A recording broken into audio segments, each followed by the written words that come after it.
Seriously, Tina. When will you learn? How many times have I told you before you do anything in this house, you must consult me first? I'm sorry, Mama. I just moved Jessica's stuff, so I can get some space for my own stuff too. This behavior must stop. You're not the mother in this house, I am. So you need to show me some respect in this house. You know your sister does not like her stuff to be moved or touched. You know that very well. So stop.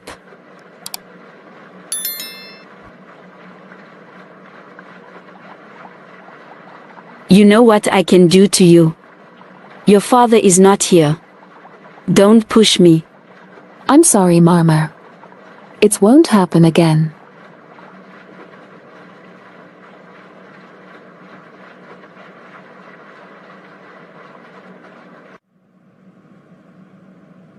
Tina. Tina. Tina. Every time Tina. This little girl. Instead of her listening to my instruction, but no. She wants to do things her own way, like this is her house. I'll be teaching her a very good lesson now. If this behavior continues. My precious daughter and I are not in peace because of her. What's this? Let me get some work done, otherwise I'll not get my work done on time.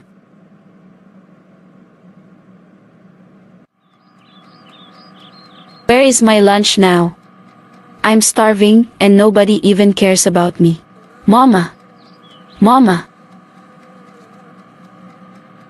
Where's Mom, by the way? Let me go and find her. Now what? These girls. I can't get some work done here. What's this? What now? Jessica, come here, I'm at the office upstairs. Mama, Mama. Jessica, calm down, okay my angel. You know I don't like it when you are angry. Tell me.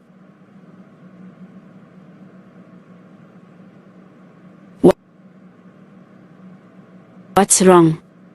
I see there is nothing for me to eat. Only that sandwich I see on the table. I can't eat that. And leftover food still in the fridge, I'm not touching it, Mom. I want to eat good cooked meal. I don't even know where Tina is. It's okay my angel. Mama is just busy now. But tell that lazy sister of your Tina to make you something to eat. Tell her I say so. Okay, Mama. I'll tell Tina, but you know she does not listen to me. You know that. If she does not want, come and tell me. She will see what I'll do to her. What are you doing inside my room? I've been looking for you everywhere around the house. Jessica. I'm not your friend to talk to me like that. I'm your big sister. So show some respect, okay? If Dad was here also you would have opened your big mouth to me like that. And beside I have the right to be in this room. Anywhere I'm just cleaning up. Mama want to see the whole house clean including your room. I don't know why Mama treats me like I'm not her daughter. Like she really hate me or something. And you, her precious daughter, and you happy also. What you want by the way? You were shouting all the way from downstairs. And I heard you talking to Mama upstairs. Mama say you must make me something to eat. But Jessica, I made you sandwich, it's in the kitchen on the coffee table. Just eat that, we will go shopping later, then I will cook as always. And you and Mama will doing your own things. I can't cook now and later again cook. I'm not a machine, you know. Me. I'm starving. I want to eat and I can't eat that leftover food. I'm going to tell Mama that you have refused to cook for me.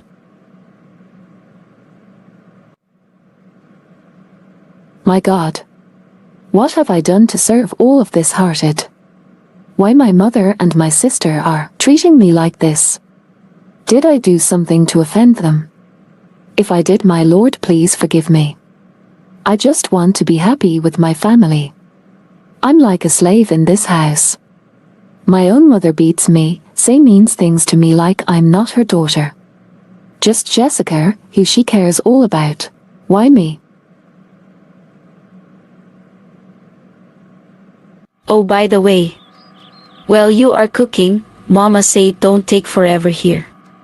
We'll need to go shopping soon.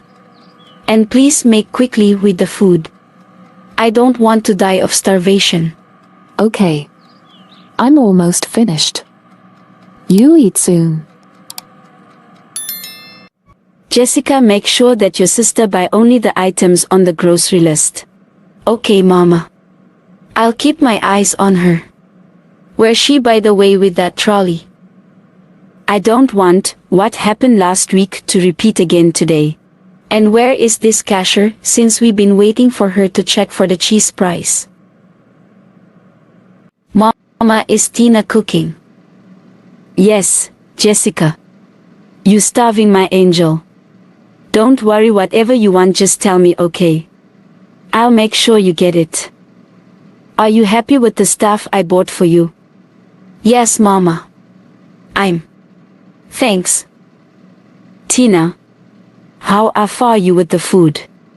We are starving, you know. Please make it quick there and make sure after cook leave that kitchen clean. Okay, Mama. I'll make sure I clean the place. I don't know what this girl is cooking.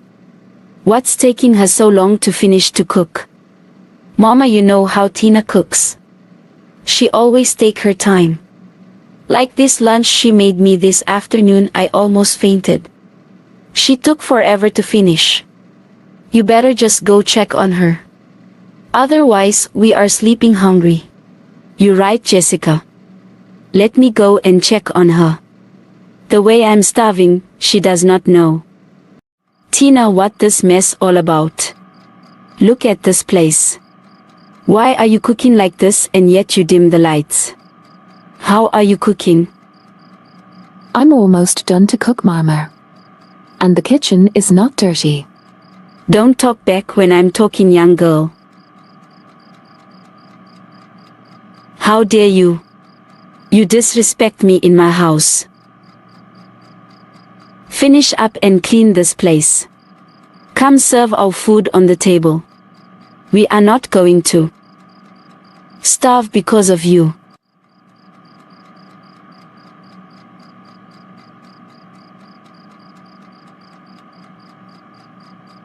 Why just me, God? Why me?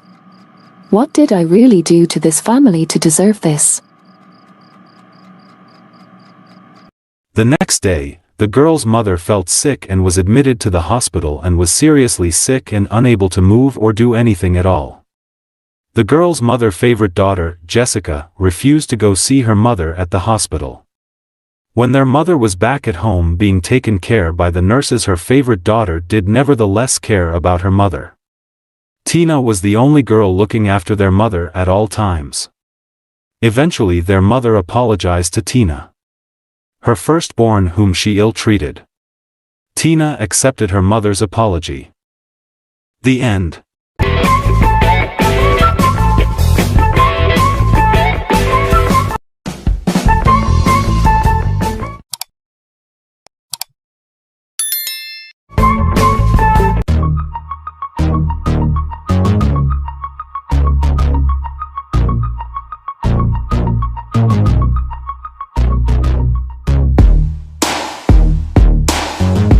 Tacky. This is a story of Kazadi, a young boy who always dreamed of having a white Jordan tacky. Sadly, his parents couldn't afford to buy him one. His father was a shoemaker and his mother domestic worker. Kazadi was in primary school. Every Friday, the school obliged all learners to be on tackies, and Kazadi couldn't attend school because he did not have a pair of white tackies.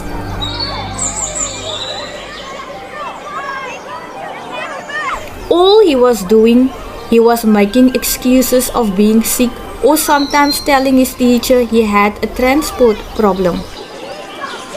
Kazadi, my child, where were you on Friday? You were again not in school. Kazadi was a very smart boy. Everybody in his family liked him a lot, including all the children and teachers from his school. As Christmas was approaching, the school principal announced that they will have a Christmas event and all the children must look presentable. Kazadi was one of the smartest boys. His teacher chose him for the speech on Christmas Day. Come here, Kazadi. Get this apple. And guess what, my boy? We chose you for the Christmas speech this year. So came that day. So glad he was, but couldn't show his excitement because he knew he didn't have his favorite tacky. One day, just a month before Christmas, his aunt Susan came visit and found Kazadi in a sad mood. She asked him if everything was okay. He shook his head, then put down his face. Aunt Susan touched him on his chin and asked him again, "Is everything okay, my little boy?" Then she pulled up his face and saw tears coming from Kazadi's eyes.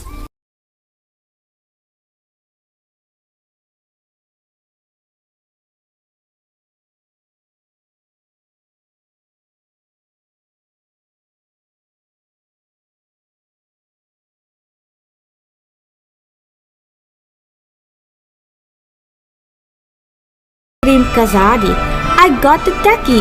"Shh," his mom said. "Come close so I can see what you have with you." She laughed at the boy.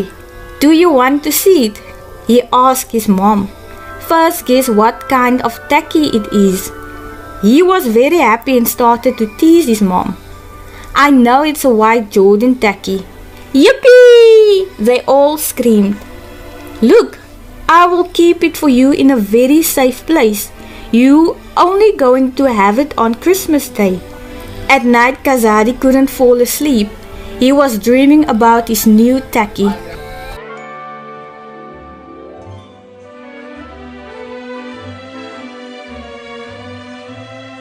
Early morning, Kazadi went to see his friends door to door, asking each parent if he can see his friends, and told them about his new Jordan tacky. "We want to see it," they told him. It was on a Sunday. Kazadi asked his mom if he can wear his tacky. "No," his mom replied. "You know you can only wear it on Christmas Day. You can't have it before Christmas."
Seriously, Tina. When will you learn? How many times have I told you before you do anything in this house, you must consult me first? I'm sorry, Mama. I just moved Jessica's stuff, so I can get some space for my own stuff too.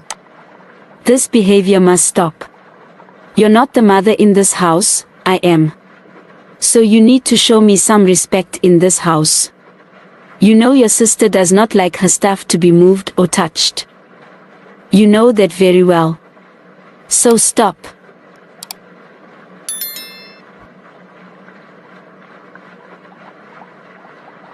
You know what I can do to you.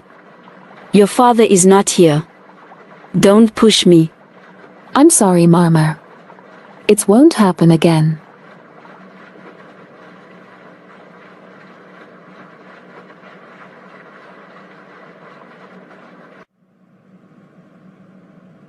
Tina. Tina. Tina. Every time Tina. This little girl. Instead of her listening to my instruction, but no. She wants to do things her own way, like this is her house. I'll be teaching her a very good lesson now. If this behavior continues. My precious daughter and I are not in peace because of her. What's this? Let me get some work done, otherwise I'll not get my work done on time.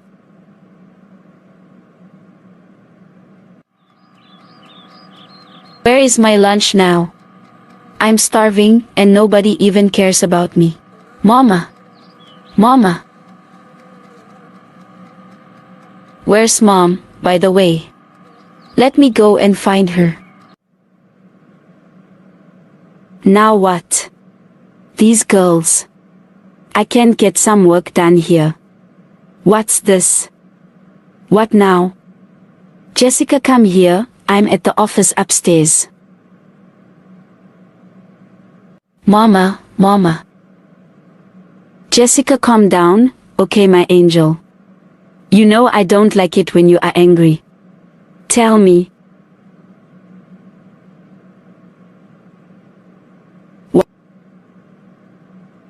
What's wrong? I see there is nothing for me to eat. Only that sandwich I see on the table. I can't eat that. And leftover food still in the fridge, I'm not touching it, Mom. I want to eat good cooked meal. I don't even know where Tina is. It's okay my angel. Mama is just busy now. But tell that lazy sister of your Tina to make you something to eat. Tell her I say so. Okay, Mama. I'll tell Tina, but you know she does not listen to me. You know that. If she does not want, come and tell me. She will see what I'll do to her. What are you doing inside my room? I've been looking for you everywhere around the house. Jessica. I'm not your friend to talk to me like that. I'm your big sister. So show some respect, okay? If Dad was here also you would have opened your big mouth to me like that. And beside I have the right to be in this room. Anywhere I'm just cleaning up. Mama want to see the whole house clean including your room. I don't know why Mama treats me like I'm not her daughter. Like she really hate me or something. And you, her precious daughter, and you happy also. What you want by the way? You were shouting all the way from downstairs. And I heard you talking to Mama upstairs. Mama say you must make me something to eat. But Jessica, I made you sandwich, it's in the kitchen on the coffee table. Just eat that, we will go shopping later, then I will cook as always. And you and Mama will doing your own things. I can't cook now and later again cook. I'm not a machine, you know. Me. I'm starving. I want to eat and I can't eat that leftover food. I'm going to tell Mama that you have refused to cook for me.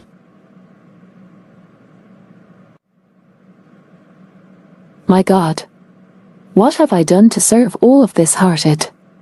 Why my mother and my sister are treating me like this? Did I do something to offend them? If I did, my Lord, please forgive me. I just want to be happy with my family. I'm like a slave in this house. My own mother beats me, say mean things to me like I'm not her daughter. Just Jessica, who she cares all about. Why me? Oh, by the way. While you are cooking, Mama said don't take forever here. We'll need to go shopping soon. And please make quickly with the food. I don't want to die of starvation. Okay. I'm almost finished. You eat soon. Jessica, make sure that your sister buy only the items on the grocery list. Okay, Mama. I'll keep my eyes on her. Where's she, by the way, with that trolley? I don't want what happened last week to repeat again today. And where is this cashier, since we've been waiting for her to check for the cheese price? Mama, is Tina cooking? Yes, Jessica. You starving, my angel. Don't worry, whatever you want, just tell me, okay? I'll make sure you get it. Are you happy with the stuff I bought for you? Yes, Mama. Thanks. Tina. How far are you with the food? We are starving, you know. Please make it quick there and make sure after cook leave that kitchen clean.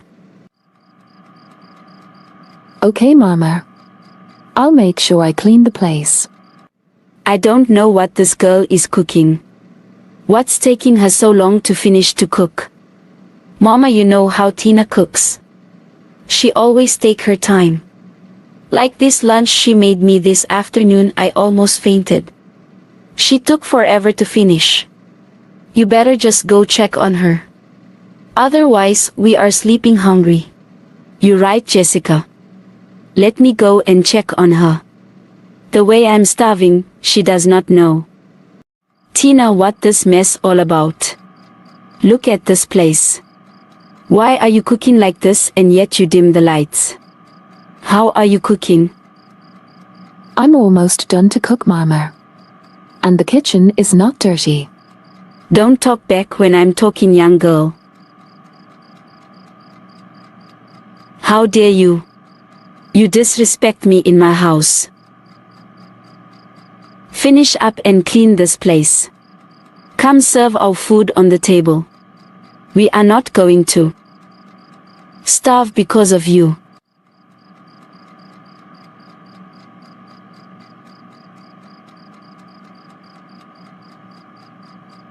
Why just me, God?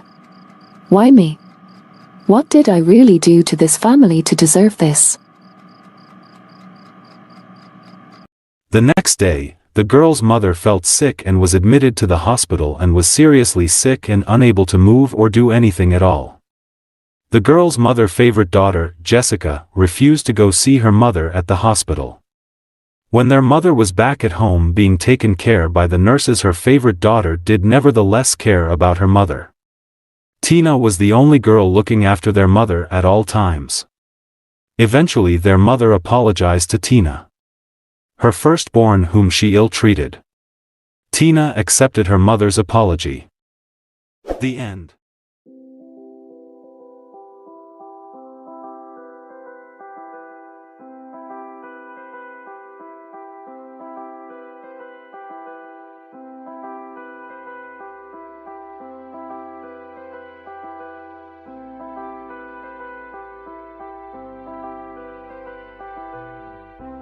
There was once a father with his teen daughter by the name of Angela. Angela was a very sweet young girl. Her mother passed away just after giving birth to her. There was complication occurred when Angela's mother was giving birth to her. The doctor could not save both the mother and the daughter. Angela's father raised her by himself and made her feel like a little angel. He raised her till she was mature. Angela's father didn't want to rush into marriage yet. He waited for his little angel to grow up first for him to get married again. One day Angela's father called her to have a chat. As they always do, but this time the chat was different. Angela's dad said, "My daughter, I have some good news to share with you. Remember the last time we had a chat and I asked you how you would feel about me getting married again?" Yes, Dad, I remember very well. Okay, I've been thinking about that and I have decided to get married again. To give you a new mother. Dad, I have no problem on that. I'm just concerned of the type of person my new mommy would be. I just want someone who will love me and treat me as their own daughter. Don't worry, my angel. This new mommy will treat you as her own. Nobody will mistreat you. Okay, my angel. I'll always be there for you. Okay, Daddy. If that will make you happy. I'm happy too.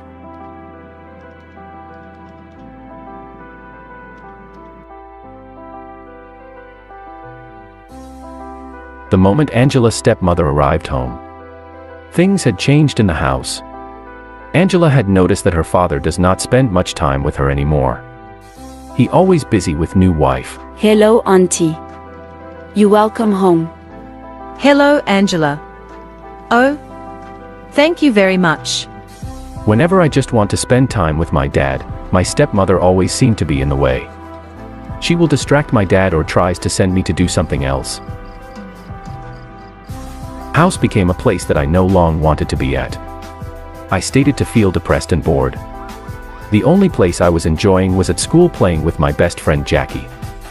Being at school was the only time I felt free, like I was not being told to do this and that, but also at the same time tiring because I was not focusing at my school work. By the time I just step my foot at home, I will not rest till night falls. I was not the same child as I was when it was just my dad and I. My stepmother came and things are not the same.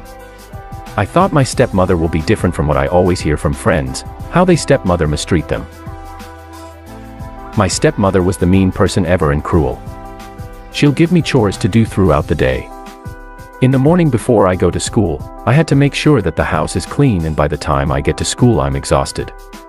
I sometimes get to school very late, or sometimes I just don't go because she stops me from going to school. She always tell me school is not good for me and that I'm a failure. She makes me do all the chores at home, and if I don't, she punishes me and I can go 2 to 3 days without eating. My dad has forgotten his promises to me. He has been blinded by love. When my dad comes from work, I don't get to see him. My life been miserable ever since my stepmother came in our lives. I so miss my mom.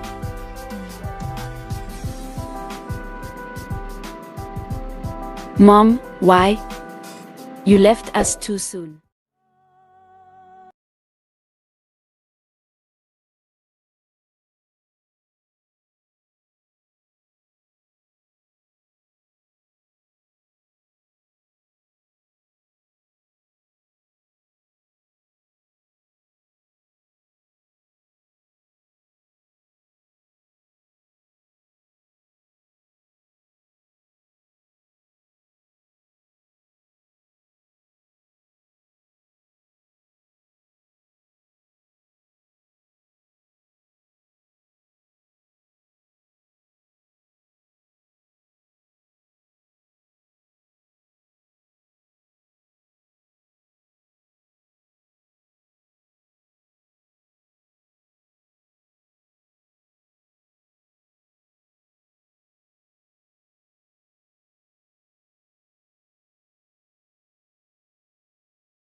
You guys can pull this through if you work together.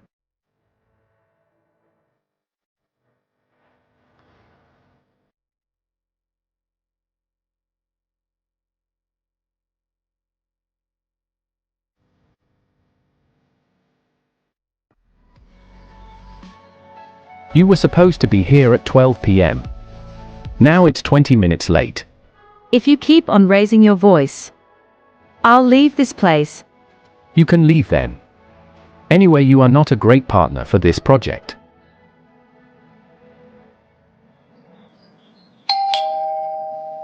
What you want here? You said, I'm not a perfect partner. I'm very sorry for what I said.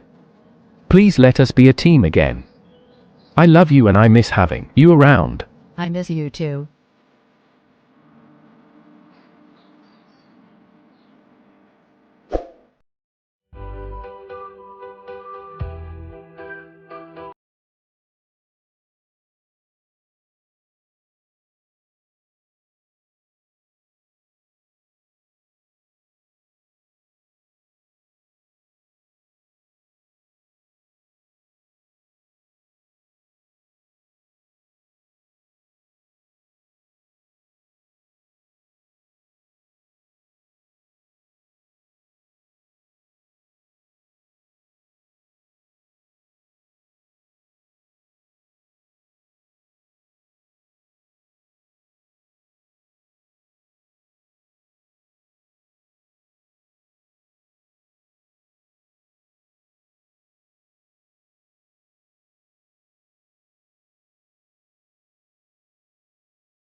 Morning, Mom. Morning, John. Is everything okay? Are you ready for school? Yes, Mom, I'm ready. Today we're having a school project after school.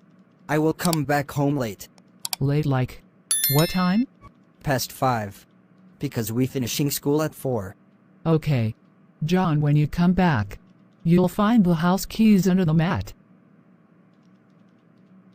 Hey John, your mom always calls you after school. What happened today? Me too. I was about to ask same thing.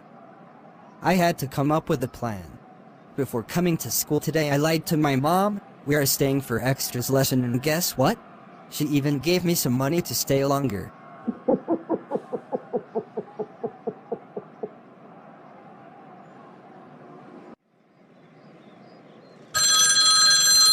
Hi, this is Mrs. Barnett speaking.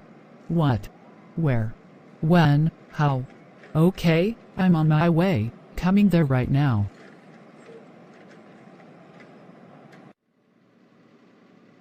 Good day. Hi, ma'am. I'm here to see my boy whom was admitted this afternoon, along with 2 other schoolmates. Oh, I see. What's your child's name? John Duffa. John Duffa. He's in room A305. Thanks. But John, how did you end up here? You told me you will stay at school for your school project. How did you get yourself at Boy Square and drinking?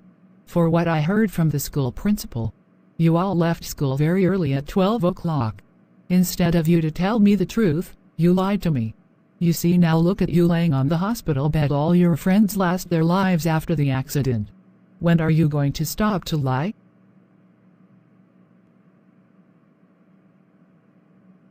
I'm very sorry, Mom. I won't lie to you anymore. And I will never lie to anyone either. If I was truthful, all this could have not happened to me or my friends. Forgive me.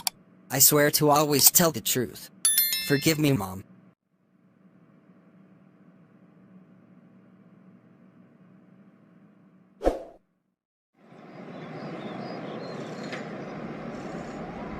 I've been walking for 50,000 miles away from my home, looking for a better life. My first time to leave home. I was very excited knowing that I will realize of myself and 50% of my dreams after arriving in a foreign land. The first thing came in my mind that moment when I arrived was like, will I be able to make it here? First of all, I started to miss my home food, which I used to eat anytime and any day I wanted to. Here I must wait for drivers that are coming from my home country, so I will buy from them. It's very expensive buying from them as those food here are rare. Then I started missing my family and my friends. Everything was as strange as it was my very first time. After so many years away from home, I then decided to go back home.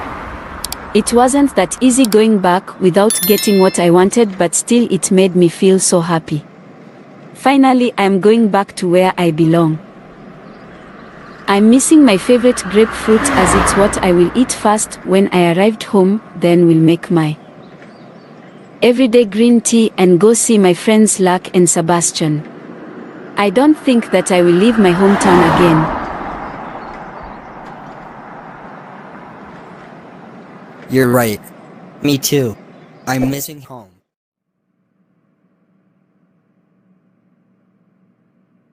Steve, you're up next. Tell the class your story. Okay, Mr. Joe. Hi everybody. The title of the story is called My Uncle's Bicycle. Uncle Tom had a huge bicycle. He never allowed us to use it.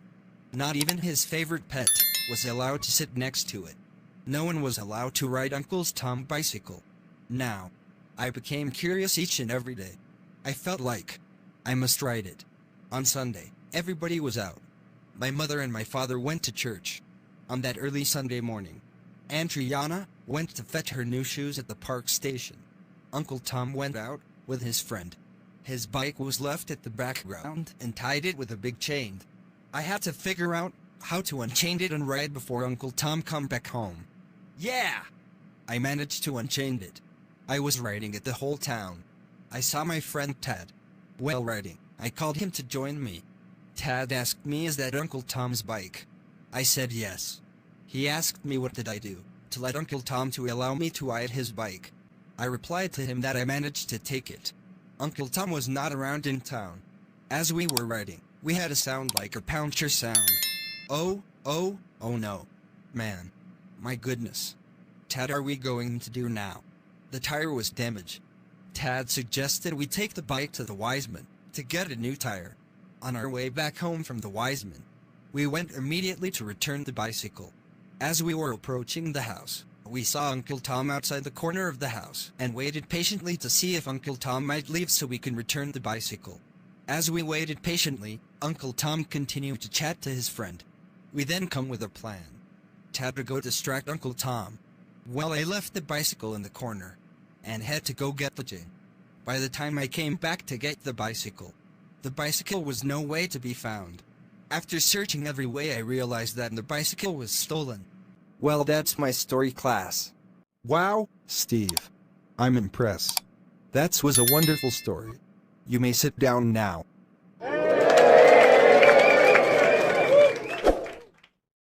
The story opens up where Joe visited Michael again after a few years back. Joe came to seek help to Michael because Michael's dad was an engineer back in his days. He was working for a big company that dealt with robots. He was the main engineer in charge. When Michael's dad passed away, he taught his son, Michael, about everything he knew on robots, the invisibilities on robots' function part, and how to create some of these part. Joe trusted Michael just as much as he trusted his dad. They became best friends. I thought I won't see you again, Joe. Especially after the last mission. No need to worry, Michael. I will always be there for you when you need me. Like I told you before, just call and I will be there. You know, the last mission we had here on Earth, you're the one we should always thank. My people and I are truly grateful for your help.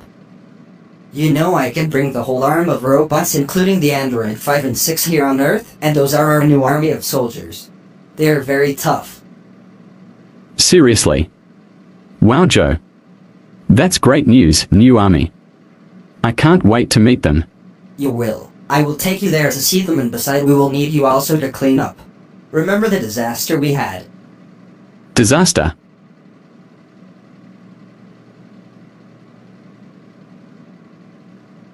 Michael remembers the time he was in the Revolution Square assisting Joe and his people that were under attack by the yellow android. Listen to me, people. I know we are all furious and upset, but we are trying our uttermost best to get the issue resolved. So I plead to you to calm down. We are handling this situation. Please listen to me, people. I recently visited a friend of mine by the name of Michael. He's going to help us defeat those evil yellow android. Let's not panic, okay? Just let us stay put. Oh, finally. There he comes. We will do this together.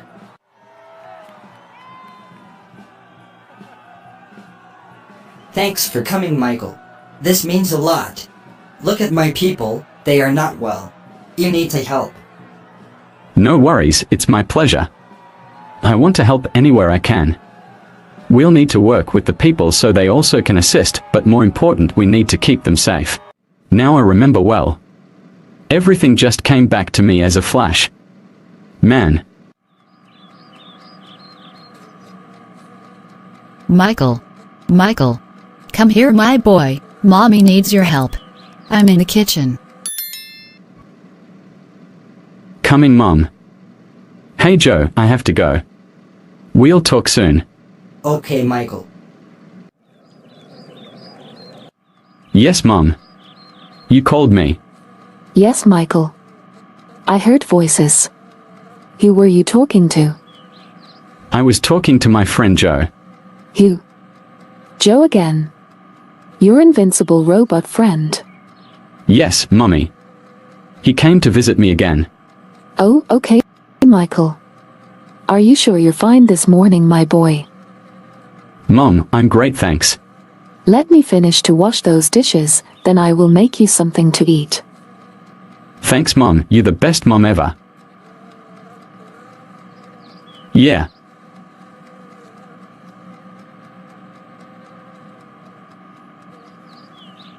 See you later, Mom. Just let me know when my food is ready. Okay, my boy.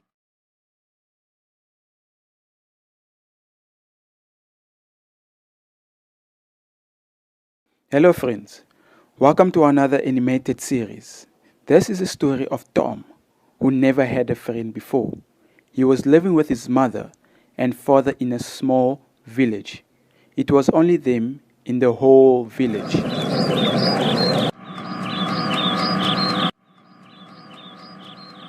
Dad, why are we the only one living in this town? 'Cause it's nice for us to live here, my boy. Patient, son. They will come, my boy. Don't worry.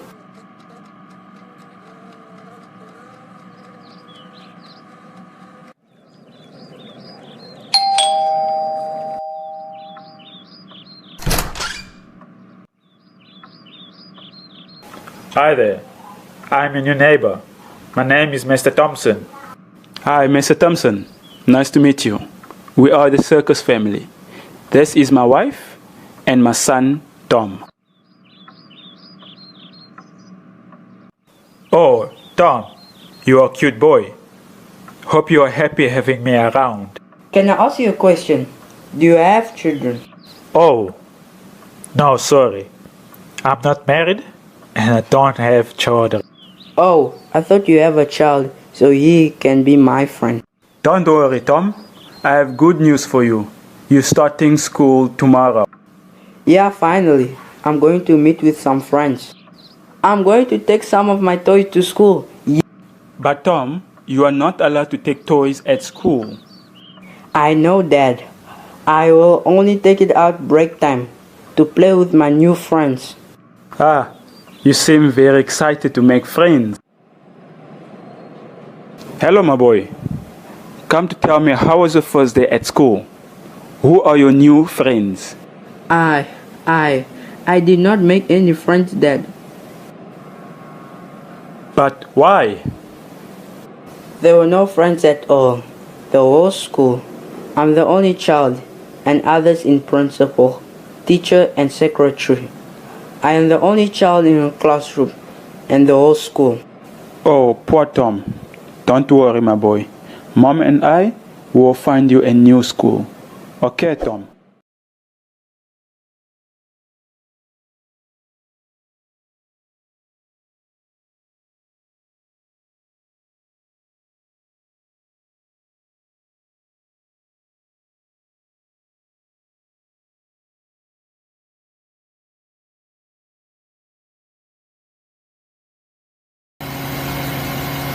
Master Kim.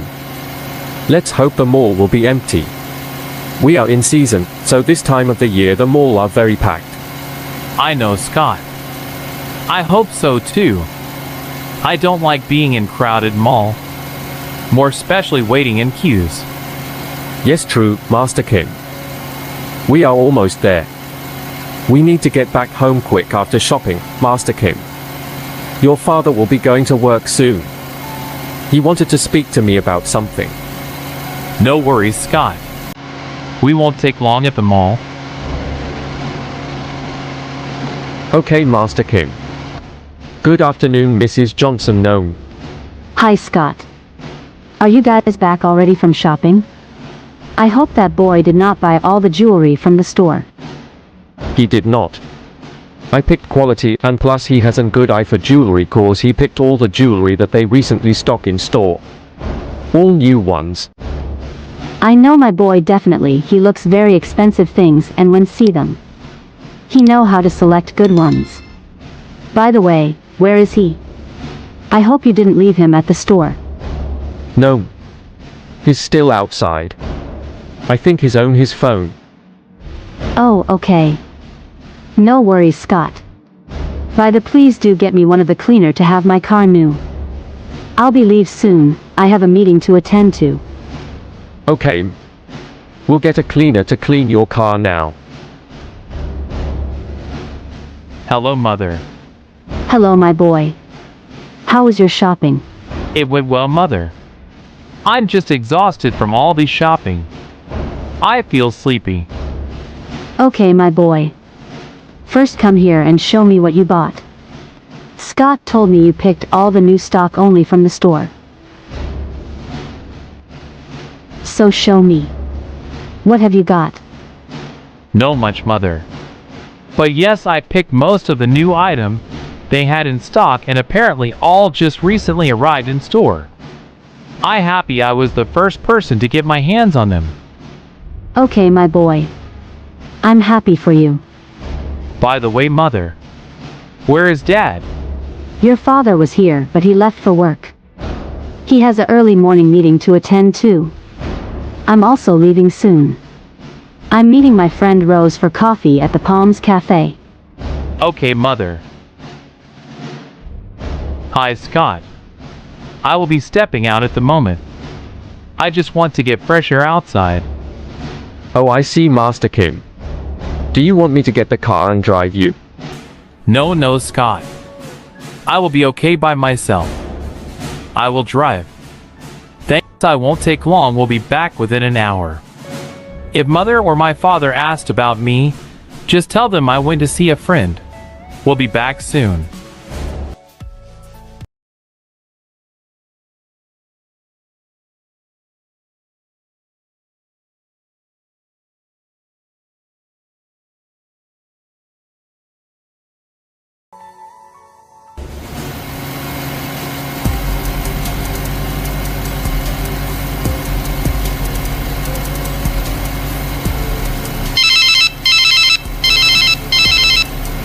Hello, Scott. What's up?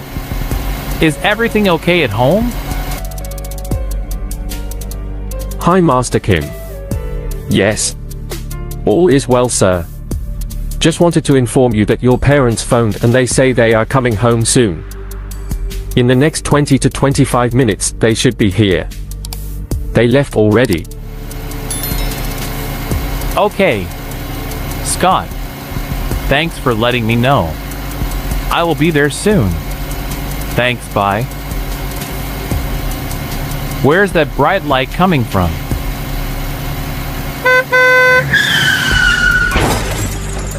Police to report at address Chenin Avenue, corner of Biscuits Road.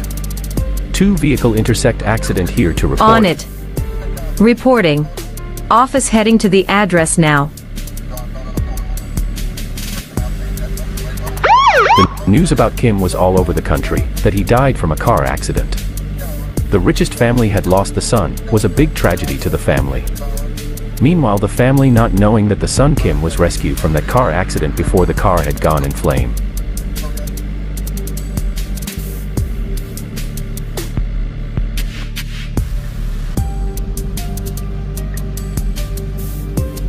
Where am I and how did I get here? This place looks strange. Hi, I see you are new here. What's your name and where you coming from? Hi. Sorry, I don't where I come from, and I don't remember my name.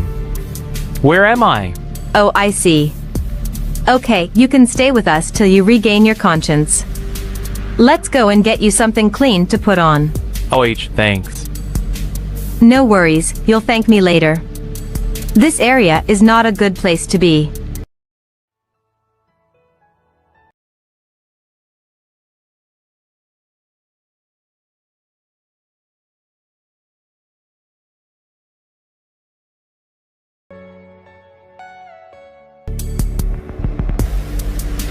You have changed. Look at you. You look clean and back to normal. Now what we have to do just help you to get your memory back. So till now you don't your name. Thanks, Jean. Yeah. Thanks to you. I mean, you're trying your best so I can recover and get back to myself. I still don't remember my name and where I come from or from which family I come from. Jean, do you think my family are looking for me, if I even have a family? Don't beat yourself. I'm sure your family are looking for you too. I see my father likes you. You two talked a lot back there. So he even gave you a name already, Tom. Not bad. So we will be calling you that till we know you really name, okay? Yeah. Your father is cool to talk to. He was trying to help me to remember. Yeah, I like the name. So this is where you guys do your shopping. I like this marketplace. Yep. This is where we do all our shopping. Let's do some shopping. When done, we can go where else. I don't the best place that we can go, and I know that place will help you remember and regain your memory.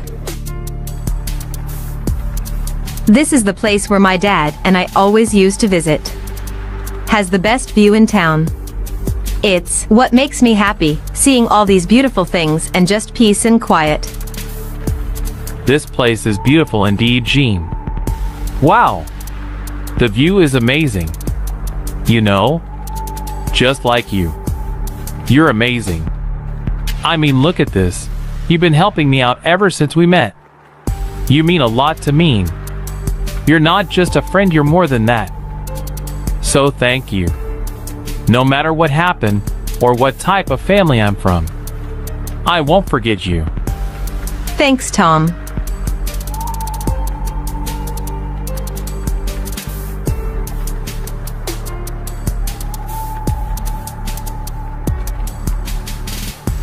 Whilst Kim was still living with Jean and her father, Kim and Jean fall deeply in love with each other. Kim was finally regained his memory and knew who he was and from which family after doing research and just speaking to people. He also came across a family picture that his whole family was in it in the Time magazine newspaper. Kim was finally reunited with his family. Finally, my friend, it's been a while since we done this. Just me and you out for a drink. True, Lisa. We are been working and no play. We are not robot, you know. Yeah, we need some fun and play in our lives. Ruth, tell, so how's that new boyfriend of yours? Are you still dating? My friend, that guy, I dumped him the same day. He's a broke guy. I'm not interested. Hey Ruth, that just rude. Don't do that again. They are watching us. And besides, you don't know the guy. My friend, listen to me. That guy, from the way he looks, he has nothing that he can offer me. Don't judge the guy, Ruth, you don't know him. He's not that bad, Ruth. Maybe if you get to know him first, things can be different. Hi ladies. What are you doing here? I told you, I'm not interested. In fact, we are not interested, so leave us alone. Ruth, don't be rude. Sorry, I'm here to speak to your friend. I said we are not interested. Ruth, it's okay. I'll have a drink with you. I see your friend don't like me. Oh Ruth, please don't mind her. But no offense, Ruth is something else. She like expensive things and very picky. I see, she will miss good things in life.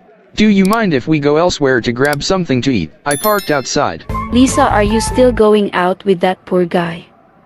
I met a cool guy and he's rich.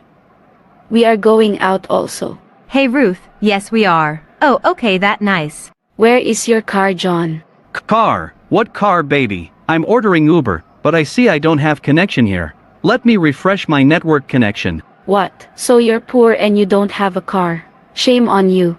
We can give you guys a lift. What do you even have? I parked there. Is that your car? Yes, even this bar. But you look poor. I'm the owner. I don't wear to impress people and not looking for people to love me. I don't like people to use me for my money.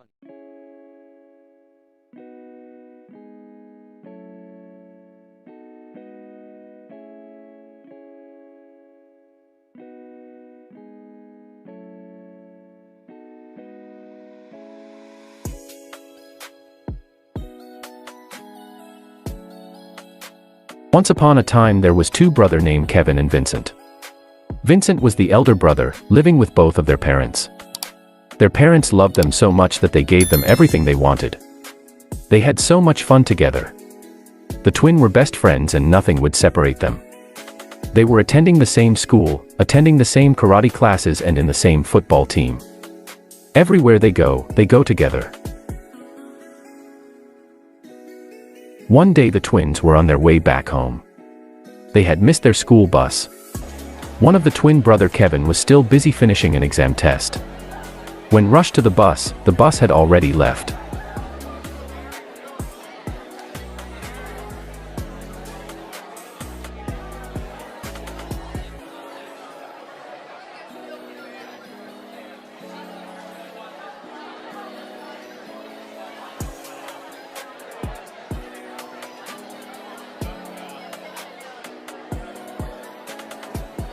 The cloud suddenly had changed and it started to rain very hard. The boys were soaking wet from the rain. The boys were on their way home. One of the twin brother was walking on the side pavement. As they were walking, they were not able to see clearly of what was in front of them. One of the brothers slipped and fell on a pavement hole that was left open. The twin brother were unable to see the hole as it was covered with mud and the rain. The rain had reached at a high level above the pavement. Vincent, the elder brother, called for help. Vincent tried his utterly best to save his brother. Kevin was no way to be seen. No sign of Kevin. He was gone, no way to be seen. The heavy rain just flushed the boy away. Vincent was crying heavily for his twin brother. He could not believe what just happened in front of his eyes. His brother just disappeared. So many thoughts started coming in his mind.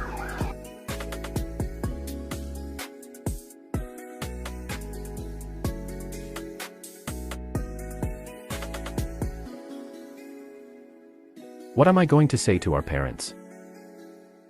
What are they going to say about me? I'm the big brother. Now going home back home without my little twin brother. By the time I arrive home, I saw my mother preparing dinner. My mother had already placed the dinner plate on the dining table. When I entered the house, the first thing mother asked, "Where is Kevin?"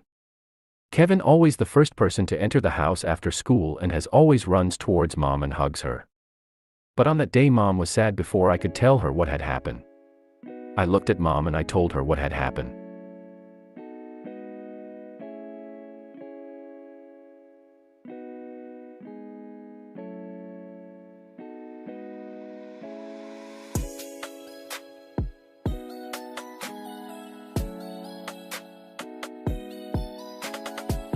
Mom was immediately in tears. We both were in tears. I called Dad and informed him to come home. When Dad arrived home, he called some of his friends and the police to come and assist to search for Kevin's body. As we searched and searched, 6 hours later, the police came and told us unfortunately they had found nothing.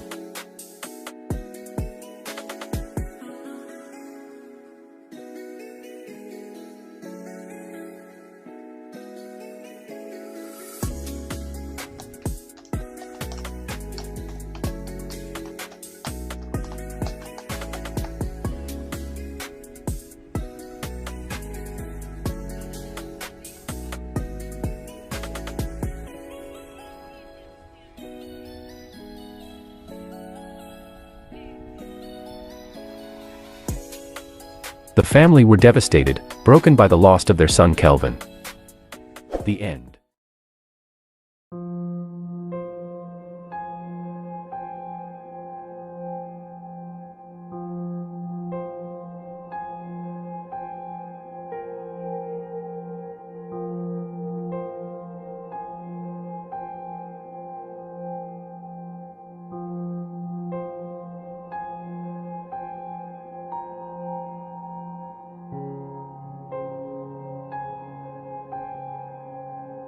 As I was on my way back home coming from church, the church service went so well and everybody after church was singing and praising God. The night was very dark, especially from the church corner side. I was alone as I was heading to the bus stop to catch a bus. As I stood there waiting for the bus, I waited and waited. 30 minutes later, I then decided just to walk home. Home was not too far away, was about 20 to 25 minutes away, but at the time and moment in space I knew was a bit dangerous to walk, but I had no choice but to get home to my family. I was walking on the side pavement where there was bit of light. At certain areas or corners was very dark and you could barely see any light. All the street shop vendors were closed, but only one store on the opposite side the traffic light. The store was still open, but the security gate was locked to prevent people going into the store because it was night time. People were allowed only to purchase grocery item from the gate, but there was this light reflecting towards the store entrance that I could see far as I was approaching ahead the street.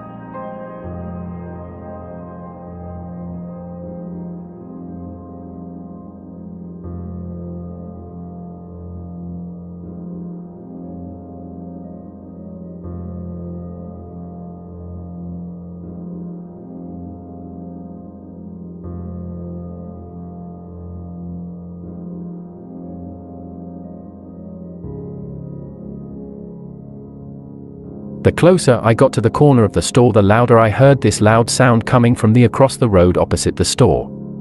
It was a night bar, people were dancing, singing, and shouting. I then said to myself, at last, same light. I moved on without looking twice and I continued to walk. A sudden moment the sky changed and it began to drizzle. I continued to walk, but this time I immediately started to walk little bit faster as it started to drizzle heavily.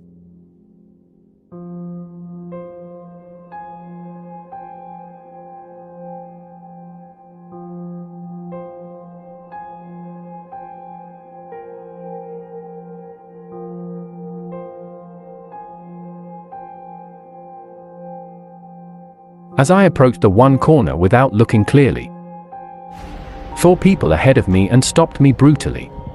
I tried to run, but it was too late to slip away. One of them pulled me and another 2 had knives with them in their hand. As they pulled me, the one with knife stabbed me at the back. I started to bleed but not feeling any pain.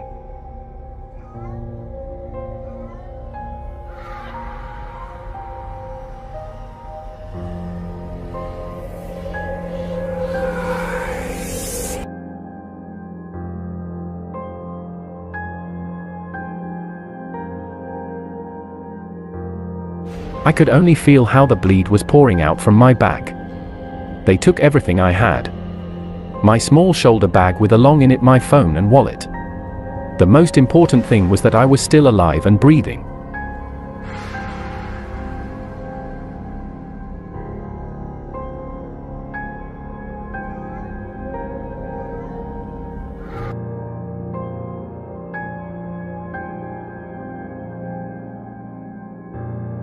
Glory be to God. The end.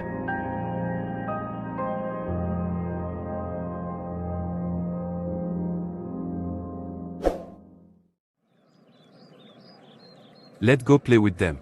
No, Sina. Why do that? Let's steal their ball and run away with it. There are too many, Sandro. Don't worry, my brother. I have some weapon in my pockets that we can use. If they all try their luck. Yeah. Okay, great. Let's do this.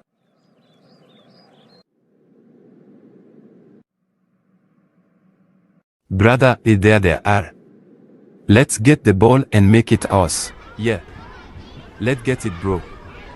These boys and girls, they think they are better than us. I take that ball now. Back off, little boy, before I beat you and send you crying to your mama. Look, it's those troublemaker boys again. What they want now? We are enjoying playing our football game. Man. Yes, you there. We are talking to you. Don't give us that fun-looking face. We are here to get what we want and nobody can stop us. You hear?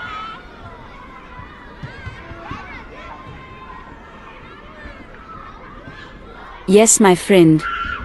Me too. I can't stand these 2. I don't know. What do they want now? Man. These 2, they can work in my nerve. Let's see what they want. I'm tired of getting bullied by these 2 boys. You were saying. I heard you from far coming this side. Don't play with us. We are not playmates, you hear me? Get that. Give us that ball. It's ours now. I take that ball now. Back off, little boy, before I beat you and send you crying to your mama. Okay. Sina, just take it and leave us alone. Hey, you there. What you looking at? You too, little girl. Don't let us come to you there. Hey bro, let's hit the road. We have the ball. Sure bro. Let's go. Hey bro, we got it. Finally. Those little boys and girls are scared of us, bro. Did you see the look on their faces? Yeah bro. I saw that. Kick that ball here, let me try it. Let's go home. I'm exhausted, bro. Me too, bro, been a long day. Sina, stop playing on top of the bridge. You are at the edge of the bridge. Careful, you can fall. Watch it. Sina. Sina.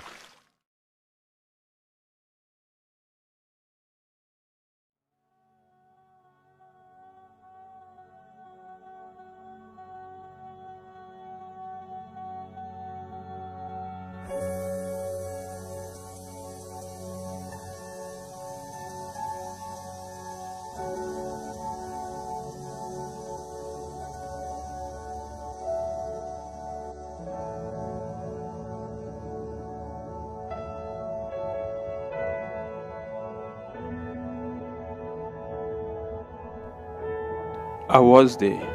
Yes, I was there. Just like you, who is listening to my story now. Just like some of you, I was a very good-looking guy who lived a good and luxury life. I was a man of style. I loved designer brands.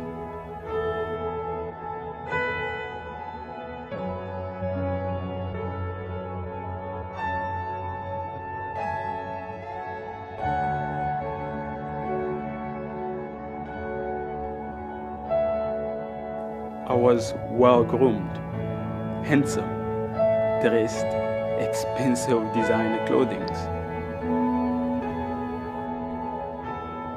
I drove expensive cars, lived in huge and expensive mansions, wearing designer perfumes and clubbing night after night with beautiful ladies from all walks of life.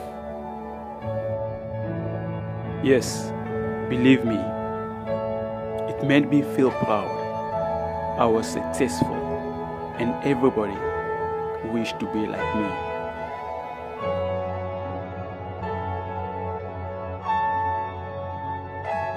My life was all about clubbing, hanging out with friends, driving fast cars and drinking.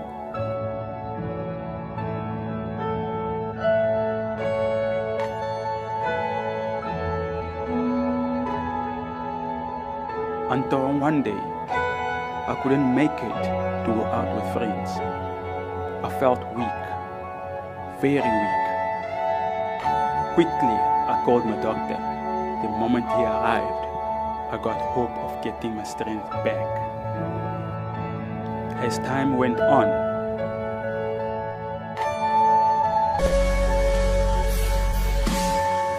after my doctor checked up on me, I waited for him to tell me what was wrong with me. For the first time in years, after being examined by my doctor, I saw him get cold. He couldn't look at me straight on my face.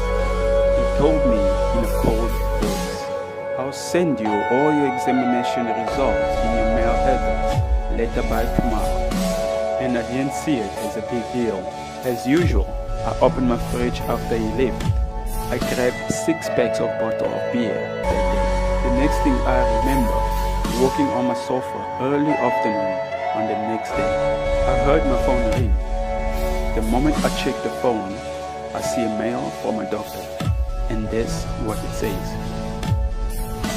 "Dear John, hope this mail finds you. Sorry for delay with regards of the examination results, as I need to rerun the test for confirmation. I wish we could have done this face-to-face instead of a mail.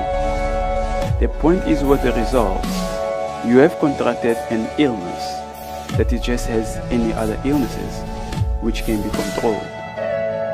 All you have to do is just to take good care of yourself and follow medication prescriptions, and everything else will be normal as before."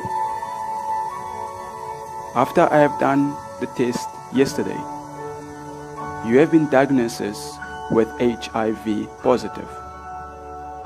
I'm sorry to tell you this, John. If you need any advice or counseling, I'm always available.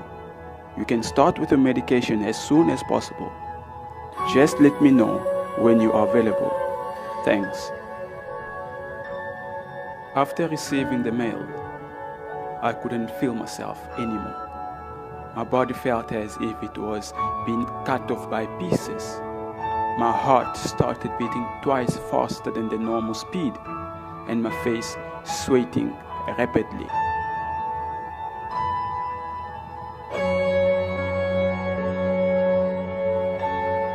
My stomach started to make sound as if I ate something wrong. Since that day, my life was not the same anymore. I started to lose interest on everything I owned and on everyone.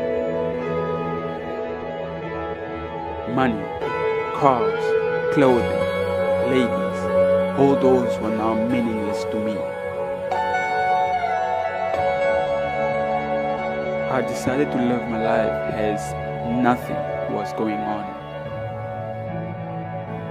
Alone, I fought the battle. I fought the disease. Sadly, I couldn't fight no more. My body became weak and weaker. There was no one left by my side. I became lonely, though I had my family around. I felt emptiness in me, though in a certain early Thursday morning, laying on my bed, I tried to open my eyes and my mouth, but I couldn't. Tried to move both my legs and my arms, still I couldn't move. My body felt so cold, and I closed my eyes. I felt my soul leaving my body, and I realized it was the day I left this world. As I could hear a crying sound of my family members and some friends that I can still remember. I pray for a second chance if I could restart my life again, to fix everything. But it was too late. It took me only 30 seconds to get affected with the disease, HIV. Not years, not months, and not even an hour, but 30 seconds that ended all my life. Just a second. Then I came in a realization that it's true. HIV does exist and it kills.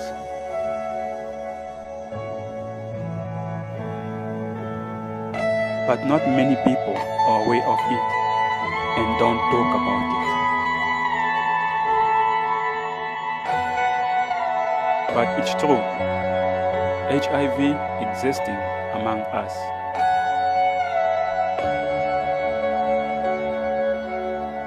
Always be protective. Protect yourself and others. If planning to sleep with a partner, ensure to have protected sex with one partner only, and regularly check your status. Doing so will reduce and minimize the spread of HIV and AIDS and other diseases.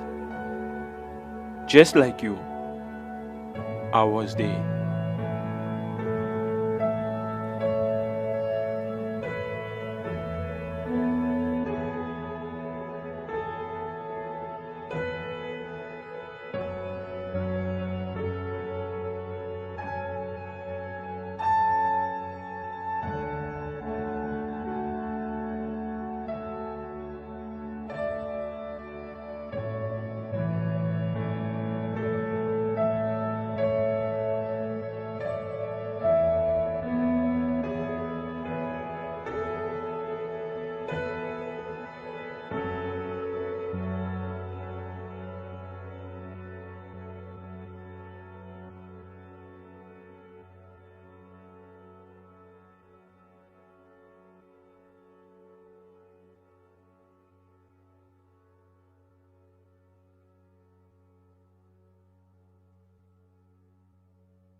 looking back on how my life has changed. I always hear of the hardship of living in a refugee camp, but I never thought that one day I'll also end up living in a refugee camp. I'm from a peaceful country. Since I was born, my life was beautiful. Every morning during the week, I will go to school along with my dad. He will be singing for me while driving his car after school. My baby sister will raise her hands and smile. When seeing me, that was the most beautiful part of my days. And my mom will always give me kisses and she will ask me to tell her about my day at school. Life was perfect until one night while sleeping. I heard my dad whispering with my mom, whom were crying. I did not know why. As I stood up from my bed, I find my mom packing things like clothes and toiletries as some light foods. I asked my mom why she was packing. She couldn't say anything to me. My dad told me that tomorrow morning your mom and your baby sister need to go to church. There will be a big bus waiting to take us somewhere, where we will go live for a short period, but he never told me why. Around early morning after that night, I heard so much noise from different voices. Men, women, children. I checked on my room window. I see so many people running all over the town. Some houses were on fire, others collapsed. People getting hurt, some died from gunshots. I quickly ran downstairs from my room, calling my mom. Once I opened the kitchen door, I found my mom laying on the floor with her mouth and eyes widely open. My baby sister next to my mom's body, sucking her breast. I started to call my dad for help, searching for him all over the house. Sadly, he was nowhere to be found. I just grabbed my baby sister for the last time. I looked at my mom laying and got close to her body. I managed to close her eyes and her mouth, then I left with my baby sister. I started to run like others until I succeeded to reach the church where my dad told me about the big bus. When we arrived, I see people fighting to enter the bus. I was afraid to talk to anyone. I carried my baby sister, then we entered the bus. The bus drove us for 5 hours with many stops, until we all arrived in a strange place. They asked me, where are your parents? The moment I told them about my story and how I arrived there with my baby sister, the man promised me that both my sister and I were in right hands. When I asked the man to tell me where we are, he told me that we are in a refugee camp. From that day, my life was completely changed. I was not able to go to school again. Started to eat food that was different from the one my mom used to make. My hairstyle was not the same anymore. I felt so lonely. I had no one to share my pain with. I miss my dad's song. I miss my mom kisses, and I miss my country too. If anyone out there can hear my voice, I need your help. Please tell them to stop the war. The conflict can get solved peacefully with no fight. Your fight is costing our lives. This fighting is too much. Not just me, we are many children left without parents all because of the conflict. Mothers are crying for losing their children that they carried within 9 months, plus the labor pain. Family lost their houses that they worked for so many years to build. As one of the child in this refugee camp, I plead to you, please hear my voice. I am one of the victims crying out loud. Let us heal the world. Dialogue is the main key to peace.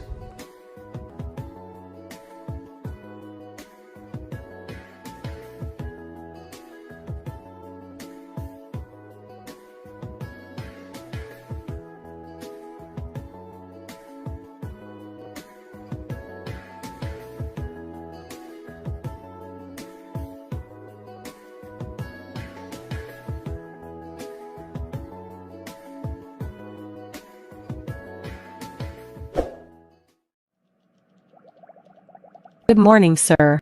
Morning, madam. How may I assist you? My name is Karen. I'm here for the new vacancy position available. Oh yeah. Karen, you are the new lady. Nice to meet you finally in person. We've been just hearing a lot about you. My name is Peter. If you need anything, don't hesitate to ask. Thanks, Peter. We'll do that. Let me show you to your office. Look at me now. My new office.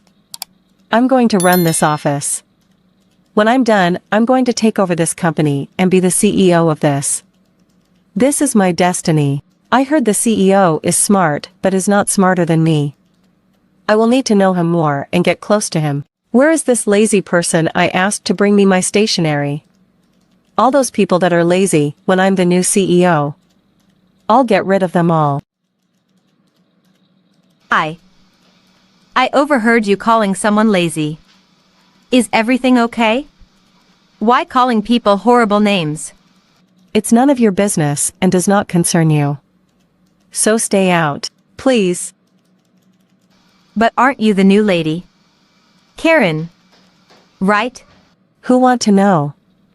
By the way, what are you doing here and who are you?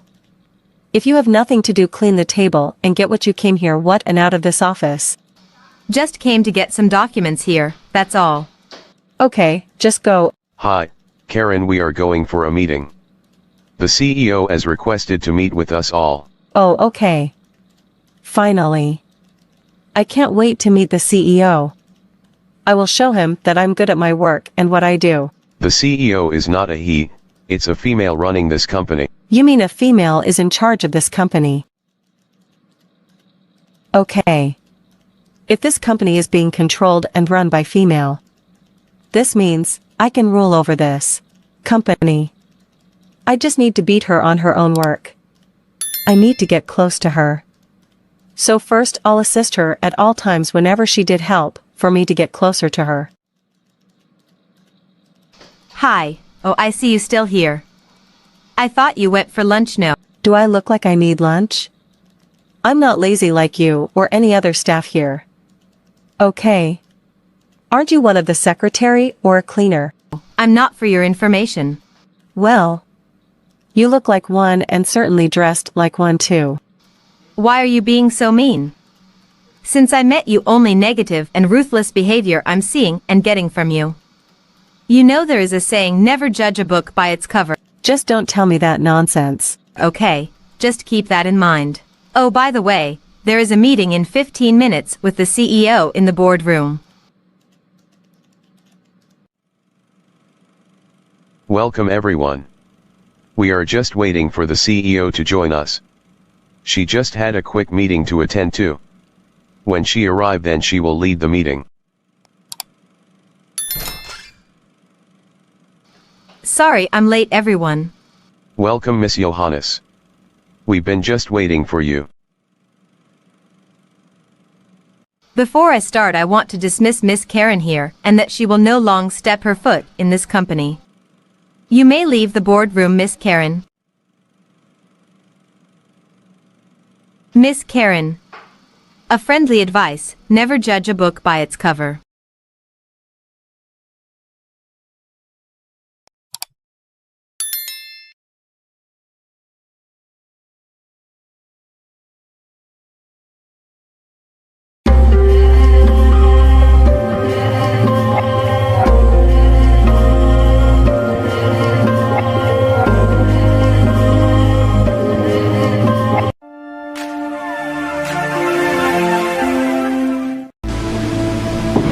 This is the story of the life of Kathy. Kathy was a very beautiful young lady who had lost both her parents at an early age.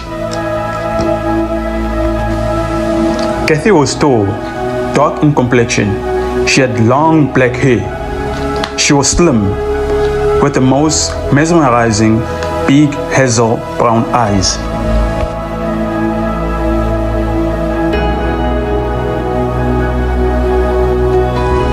Kathy had been living with her uncle, who was married but did not have any kids.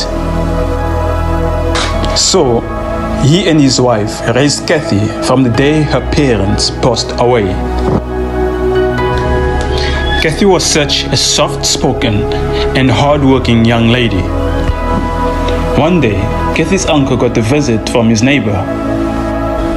The man has brought such interesting news that caught Kathy's uncle attention, who told him, I am in search to find my son who lives in the city, a beautiful young, virgin lady who would become his wife. And I thought about your niece, if you won't mind. The moment Kathy's uncle heard about the word city, without waiting for the man to finish talking, immediately he became very excited about the news. He was so interested about the neighborhood wonderful proposition. He quickly went to inform his beloved wife, who also was excited about the news. In the excitement, they both agreed to the marriage proposition, forgetting to inform Kathy about it. After a few days had passed, Kathy had been sitting with a friend in the backyard when her aunt called her.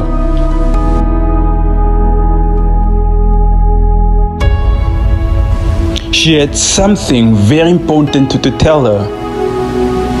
Kathy's aunt told her about the proposal and pointed out about the glamorous life she will have if she accepts to marry the man from the city.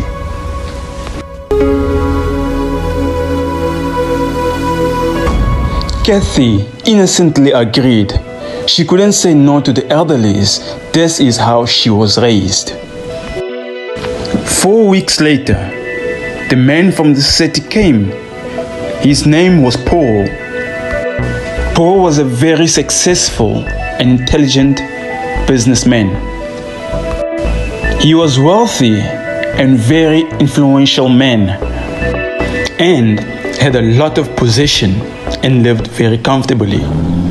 He owned 2 big houses in the city, 1 family home in the village, 3 shipment trucks, and 3 cars. Paul was 14 years older than Kathy. He was very intelligent, mature, and a very good-looking man for his age. After arriving to the village, he couldn't contain his excitement to meet Kathy. He had spent only 2 hours talking to his parents about the woman they picked for him. And by their description, he had fallen in love already with his chosen wife-to-be. The time they arrived at Kathy's house, Paul saw Kathy for the first time. And he was very excited to see such a beautiful young lady. With no hesitation, he told his parents to go ahead with the marriage arrangement. Kathy's family were extremely excited to have Paul as the in-law. Only after 1 month, everything had been finalized. Paul and Kathy got married and were officially husband and wife. Then, Kathy started to dream of how her life will be with Paul in the city.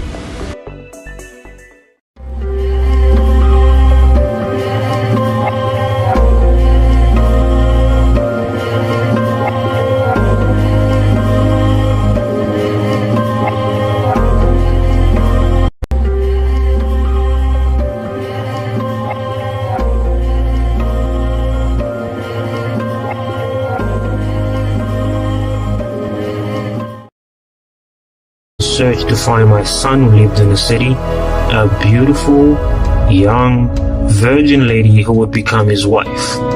And I thought about your niece, if you won't mind. With a friend in the backyard when her aunt called her.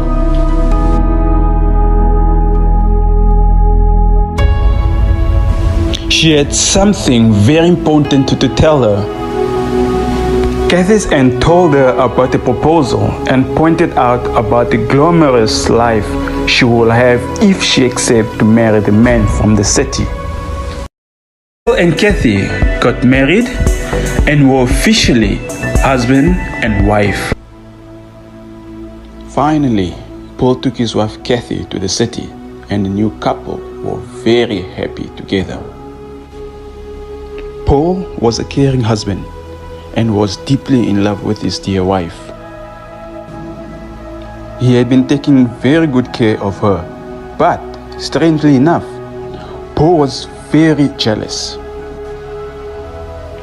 He couldn't let her be independent or run errands alone, even simple things like going shopping alone or visiting friends and family.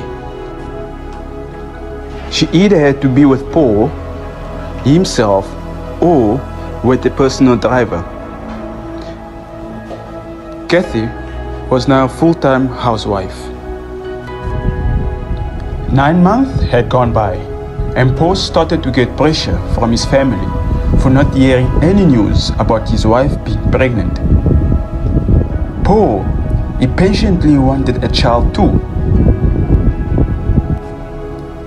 He then decided to go see the doctor, together with his wife, for some medical test. My love, listen, I think it's time to go see a doctor. It's the only way we can solve this situation. Kathy agreed. They then went to a close hospital next to their house.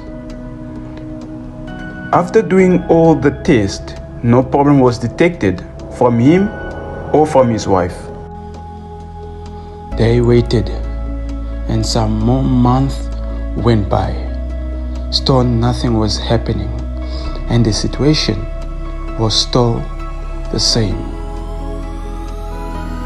Paul, with all the money he had, he wanted to get a second opinion and went to visit the most expensive private doctor in town for more tests. They were prescribed some multivitamins and were asked to change the diet and add other things to the menu with hope there will be a change. Still, Kathy couldn't conceive.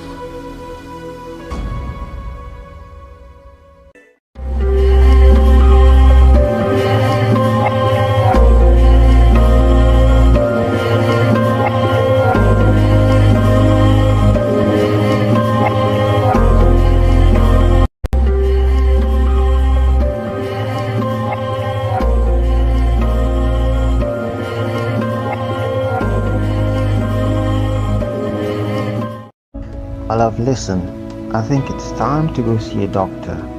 It's the only way we can solve this situation. They were prescribed some multivitamins and were asked to change the diet and add other things to the menu with hope there will be a change. Still, Kathy couldn't conceive. After 3 years, Paul became more impatient. He was getting old, and he desperately wanted to have a child. He then decided to find himself a woman out of his marriage. Only after 3 months of having an affair with another woman, the woman became pregnant. Paul was extremely excited that he would finally be a dad. He then called to inform all his family members. His parents left the village to come meet with the woman who was pregnant with their grandchild. The moment they arrived at Paul's house and found the woman who welcomed them with her stomach started to show there were a small person in. Paul's parents began to feel hate towards Kathy. They then started to put pressure on Paul to let Kathy go out of the house so that a new woman who's pregnant can move in and replace her. With all the hate, Paul also started to develop hate towards Kathy. He decided to let her go out of the house without giving her anything. Kathy cried and started to beg her husband. Please, please, Paul, please. Please feel pity for me. You know you are the only family that I have. Please, I'm begging you. Do not leave me at this moment. I really need you next to me, please.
My love, listen, I think it's time to go see a doctor.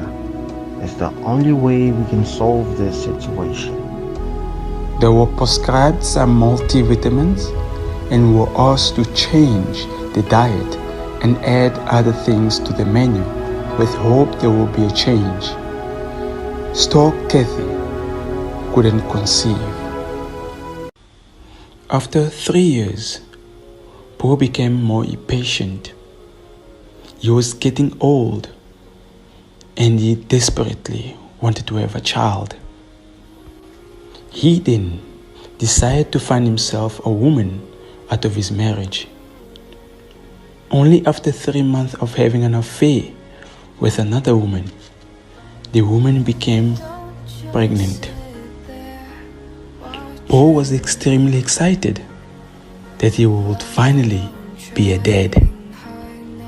He then called to inform all his family members. His parents left the village to come meet with the woman who was pregnant with their grandchild. The moment they arrived at Paul's house and found the woman who welcomed them with her stomach started to show there was a small person in. Paul's parents began to feel hate towards Kathy.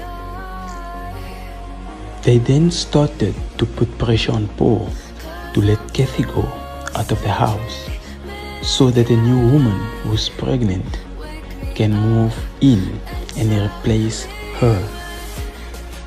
With all the hate, Paul also started to develop hate towards Kathy. He decided to let her go out of the house without giving her anything. Kathy cried and started to beg her husband. Please, please, Paul, please. Please feel pity for me. You know you are the only family that I am.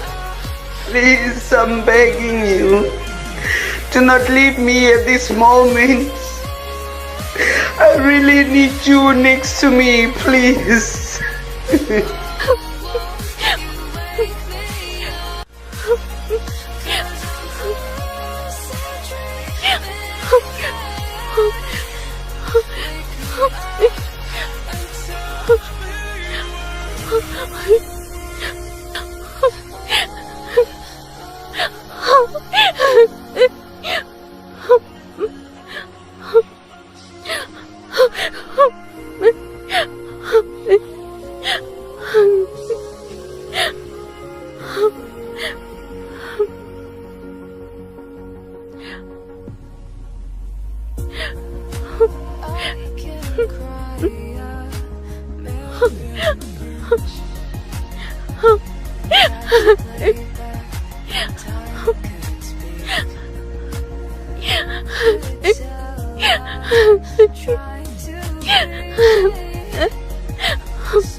Family members. His parents left the village to come meet with the woman who was pregnant with their grandchild.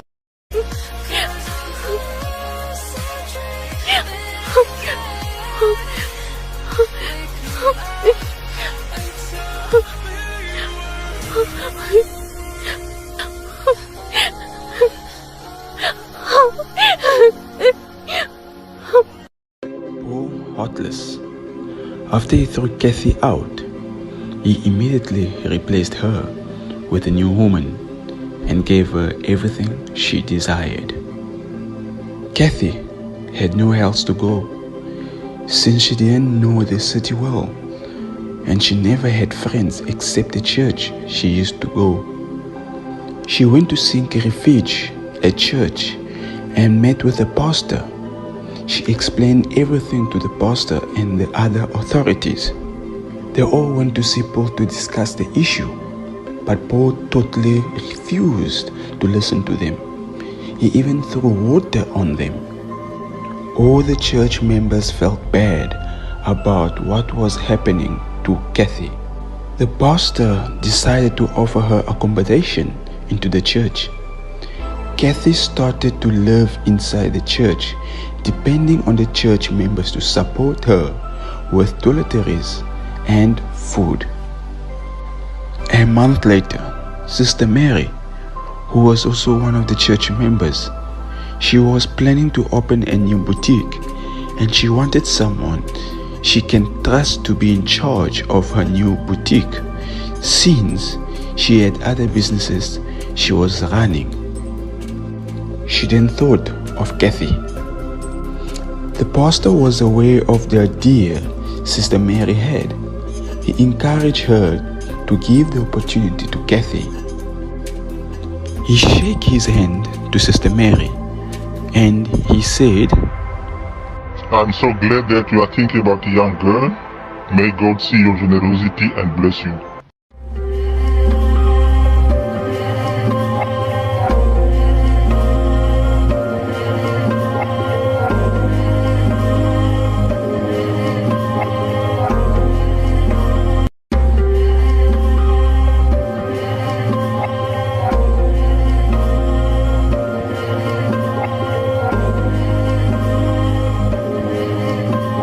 Heartless. After he threw Kathy out, he immediately replaced her with a new woman and gave her everything she desired.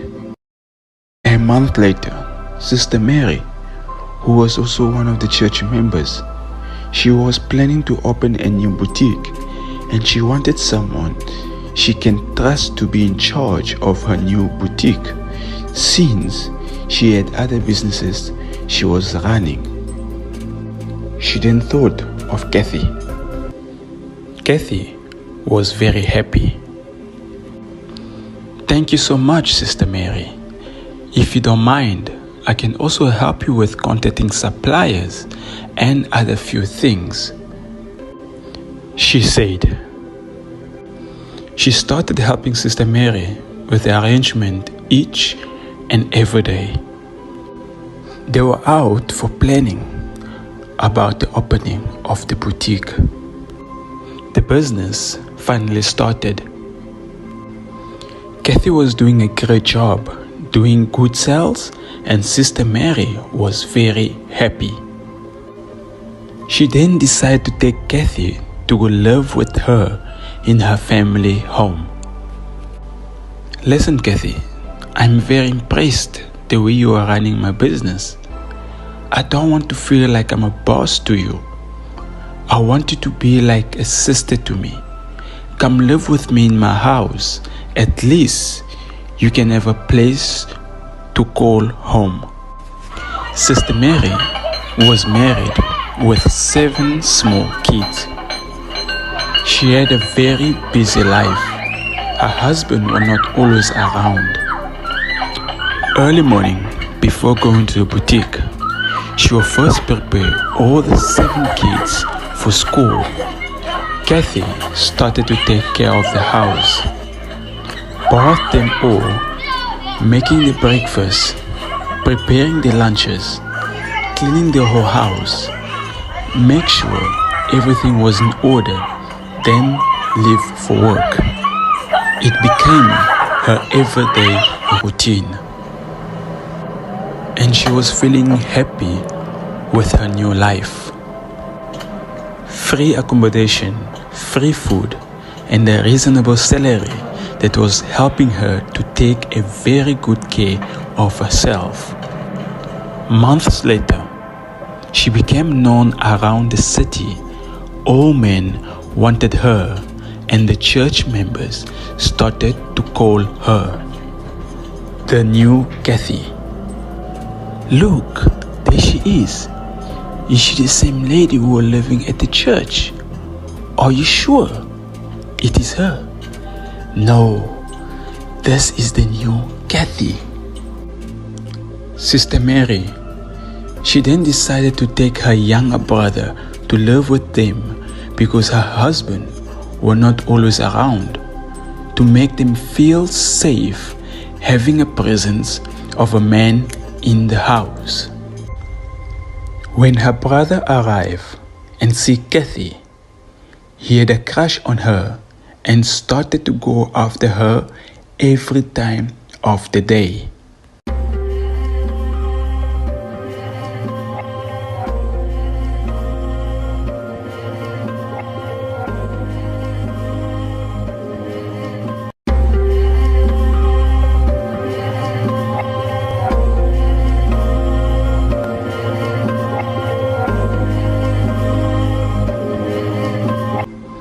Kathy Kathy was doing a great job, doing good sales, and Sister Mary was very happy. She then decided to take Kathy to go live with her in her family home. Sister Mary, she then decided to take her younger brother to live with them because her husband were not always around, to make them feel safe having a presence of a man in the house. Kathy started to feel uncomfortable around him. She then told Sister Mary about it. Sister Mary was very unhappy.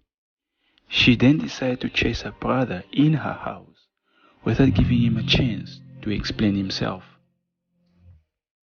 She trusted and loved Kathy a lot. She did not want something to happen to her. Around the area and the whole church, everybody was curious on how more beautiful Kathy was. Men started to attend church service every Sunday to meet with Kathy. Some of the men at church was going through the pastor to ask for a permission to date her. No man would resist Kathy's beauty. Still, Kathy didn't accept any of them. One day, on her way home, after spending the whole day working in a boutique, she met her ex-husband, Paul. "Good day, my wife," he flattered her. "I was busy looking for you everywhere. Thank God someone told me where I can find you. And I was on my way to see you." Kathy was very surprised and took time to listen to him. "You cannot imagine how much I miss you," Paul said. "I still love you, and if we can fix everything, we can still get back together, since we never divorced." Very innocent, Kathy was still in love with her husband. She didn't take a time to think about it. She got very excited. After that day, they started to see each other again secretly, without no one knowing, not even the pastor or Sister Mary. They were seeing each other almost every day. Only 6 weeks later, Kathy started to feel weak, waking up late. Sometimes she couldn't manage the shop. Sister Mary started to notice some change with Kathy's behavior. She then approached her and asked, "What is wrong, Kathy? You look strange all these days. Is there any way I can help?" Kathy asked Sister Mary to take her to go see the doctor, since she didn't know what was wrong with her. And they then went to the hospital to check on her. Hours later, they received the result finding out that she was already 4 weeks pregnant. Very shocked they both were. Sister Mary started to question Kathy about her pregnancy. Kathy cried, and cried. She told Sister Mary about everything she was doing with Paul secretly.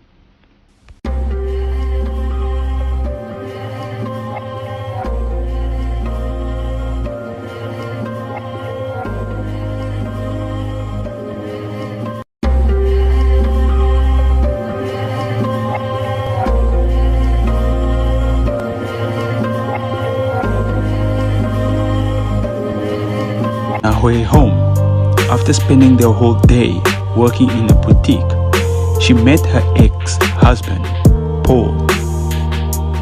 "Good day, my wife," he flattered her. I was busy looking for you everywhere.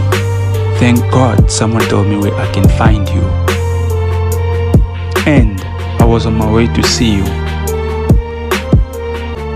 They received the result finding out that she was already 4 weeks pregnant. Very shocked they both were.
Louise finally paid everything Kathy owed the hospital. Thank you so much, Sister Louise. I don't know what could have happened to us if you were not here. Now I have sorted out the hospital bills. Let me give you a lift on my way home. You need to go home to take care of the baby. Ashu. Sorry.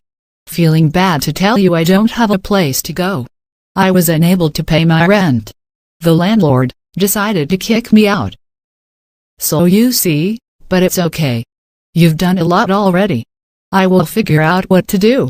You know what, Kathy? Let me ask the hospital if they can allow you to stay just for a night. I'll be back to get you. Give me 24 hours. Please take care. Bye.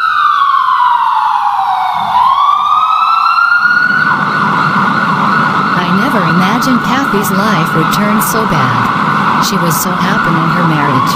Oh well. Only God knows what the future holds. Let me go see Sister Marie, so we can help Kathy and her newborn baby.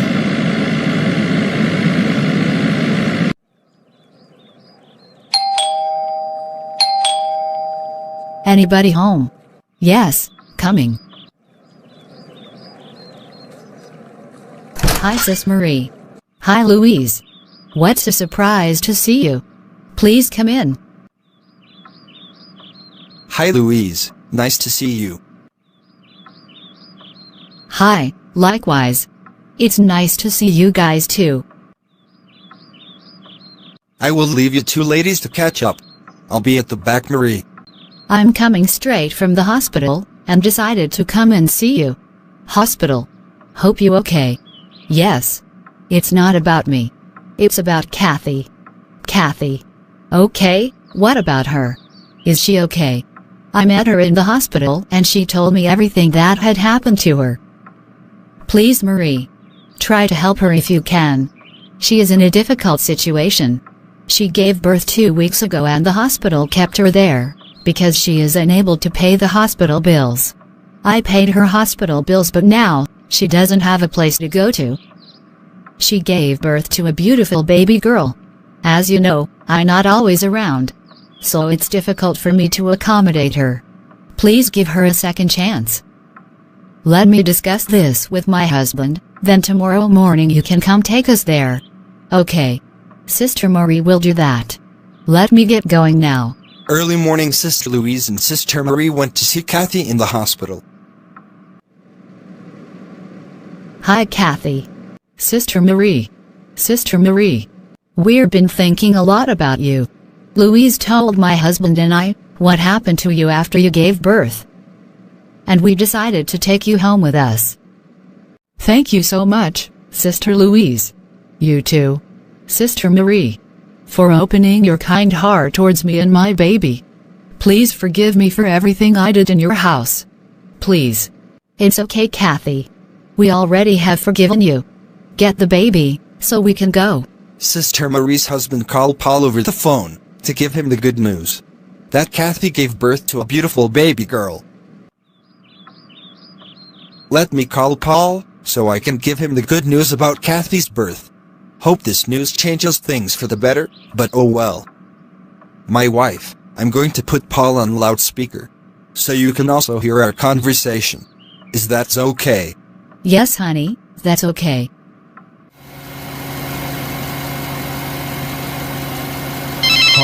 Jack calling. I wonder what the call is about. Let me hear what he has to say. Hello, yes, hello.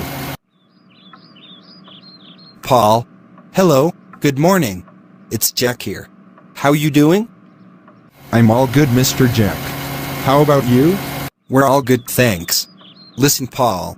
I called to let you know that we're here with Kathy. She gave birth to a baby girl 2 weeks ago. It will be better if you can come over to see your baby. I think I told you the last time you came to my house that I'm not responsible for Kathy's pregnancy. There is no need for me to come over and see them. Listen, Paul. There is no need to play innocent anymore. Your baby looks exactly like you. She even have a birthmark on her neck, just like you. Can you then go for a DNA test, just to confirm if the baby is yours or not? There is no need to do that, Mr. Jack. With all due respect, sir, please don't call me anymore with regards of Kathy's situation. All I know, I'm not responsible. You can take me to court if you want to. Please do me a favor, Mr. Jack. Do not call this number anymore. I'm done. Goodbye, sir. Shh. 3 months later, Sister Marie and her family going for a family trip. Please, Kathy, we are counting on you to look after the house. Take good care of you and Cecilia. We will be back in 2 weeks. I hope my wife left everything you need for Cecilia? Yes, Uncle. She brought everything for the house too. I promise. I'll look after the house. Safe trip.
Are you ready for the trip, my love? Yes, my love. I'm ready. I don't understand what taking these kids so long. I told them just to pack a few clothes, but look now. They want to pack a lot of clothes for the trip. Kids, come on, let's go. We're just waiting for you guys. These kids. Shoo. My love, just go and call your kids. Otherwise, we will be waiting for them here forever. Okay, love. Coming. What's taking you so long? Sorry, Dad. We were still packing. Where's your brother? He's still not yet here. And time's going?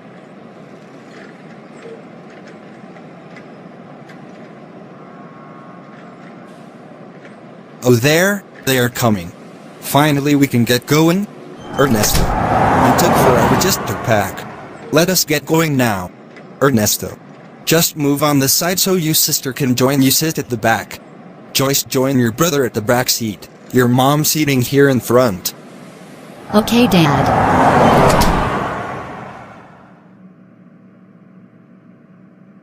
Let me move aside for Joyce before she come and claim the whole seat as she always does. Move more, Ernesto. You taking the whole seat. Guys, can you two stop fighting at the back there? I can't wait to be in a new area forgetting all about work and the new boss stress.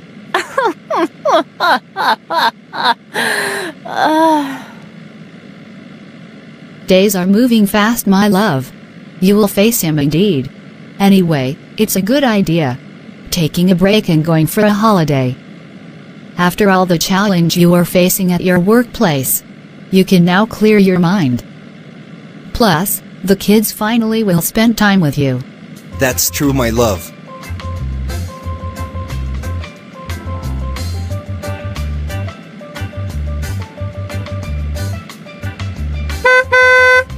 This accident occurred. Both Marie, Jack and their children died immediately. And a few hours later, the bad news immediately spread to Sorry Kathy's for your ears. loss. Doctor.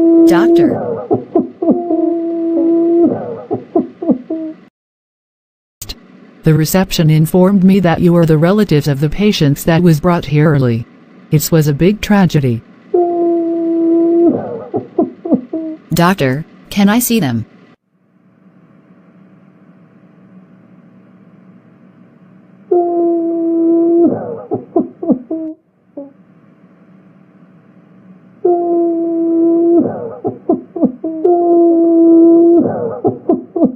Why? Why? Why, Sister Marie? Why? You got too soon. After the burial ceremony, Sister Marie family decided to sell all the properties she had. Kathy, you have been staying with our sister Marie for years. We know all and we are aware of the strong relationship you had with her. As her family, we decided to sell this house and everything that our sister had. We will give you 2 to 3 months to find yourself a place to stay. I hope you will respect our decision that we made. Yes, Kathy. That's the decision we as a family decide to do. We just wish you all the best for the future. You and your daughter. Yes, Auntie. Uncle, I understand. There is no need for me to remain here anymore. I respect your decision. Before the due date, I will make sure to find myself a suitable place to stay. Thank you for giving me time to prepare myself. It's okay, Kathy. We all going through a rough time at the moment. All we can do now is just to move on with our lives. 3 months later. What can we do now? I think you must leave me to handle everything. She promised to find herself another place to go. We gave her 3 months and her time is up. It's now another 2 weeks. She is still there. I think, brother, you've been too soft to her. She start taking advantage of your personality. Tomorrow morning, I have to go there myself with my boys. In case she resists to move out, there is no need for you to come along with me. You are too soft towards that girl. I will sort things out with her. Okay, but no need to be violence. Just speak to her calmly. And just keep me posted. Oh, good morning, Aunt. Morning, Kathy. I hope you already packed everything. I'm here to collect the keys. We have people who already brought this house. They coming in the city in few days. The house need to be empty from now on. My boys are standing outside in case you need help with your belongings. This house need a deep cleaning. Sorry, Auntie. I didn't get myself a place yet. Nobody want to accommodate me because I have a baby. I don't have any capital with me. If you can at least give me few more days, I promise I will leave. No, Kathy. I have no choice than to get you go by now on. My boys are outside, don't make things hard. You will leave me with no choice. Where I'm gonna go, Auntie? I have no place to go. Please don't do this to my baby and I.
I heard about your story and I'm sorry. I really wish I could help you and your baby. Unfortunately, the church cannot accommodate you either. The owner of the place sold the whole building. We must leave this place as soon as possible. The church only find a small space. It cannot accommodate more than 50 people and there is no extra rooms there. beside my office, but I can assist you with baby items in case you need. Okay, Pastor. I understand. This was the only place that came in my mind. As you know, I don't have any family. Sister Marie was the only family that I had in the city. It's okay. I have to be positive. Goodbye, Pastor. I feel hopeless. God has taken Sister Marie away from me. She was the only person who considered me as her real family. Sister Louise too, but I don't know where to look for her. The church were the only place that I thought of getting help. I love my daughter, she is the only family that I have. But I'm not able to give her a better life she deserves. Maybe if I give her to a good orphanage, she will meet a family that will love her and give her a better life that I'm not able to give her. I think it's the only option. And I believe one day, if things get better for me, we will see each other again. I promise I won't forget her, no matter what.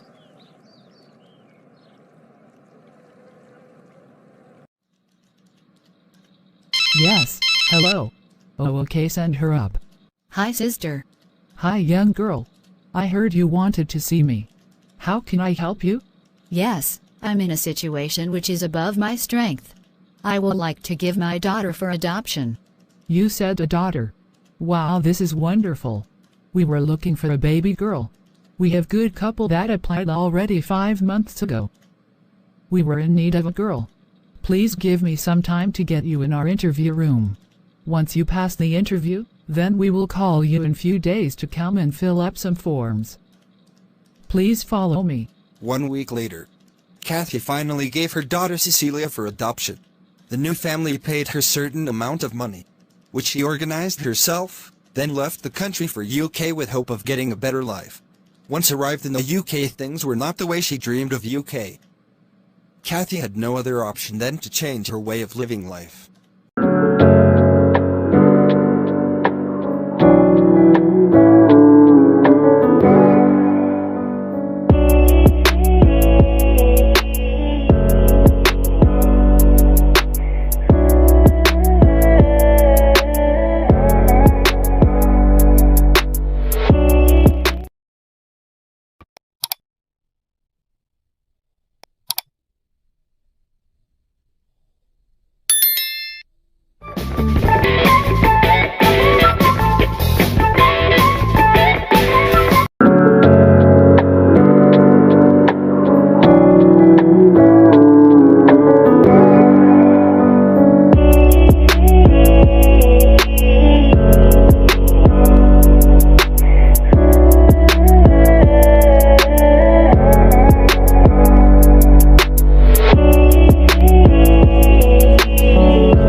Kathy finally got a waitressing job in UK. She got herself an apartment in the city center, and she started to take a good care of herself.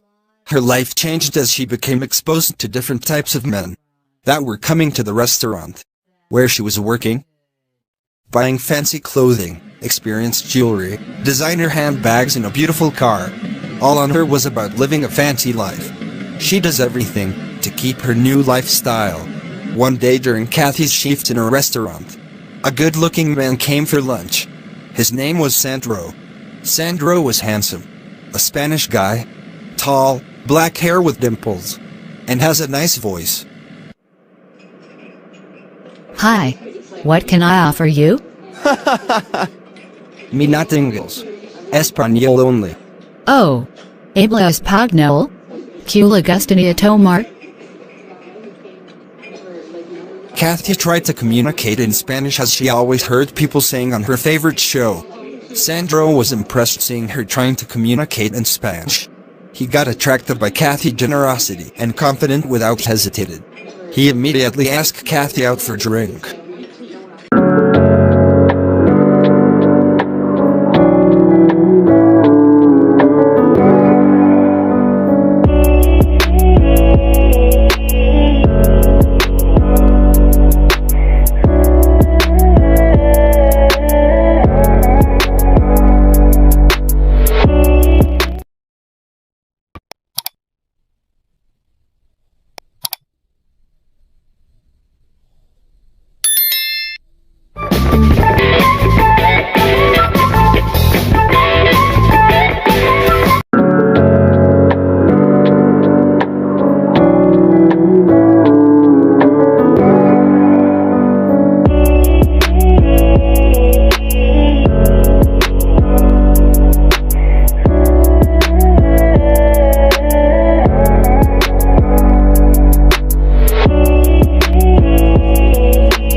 It was a pleasure going to dinner with you.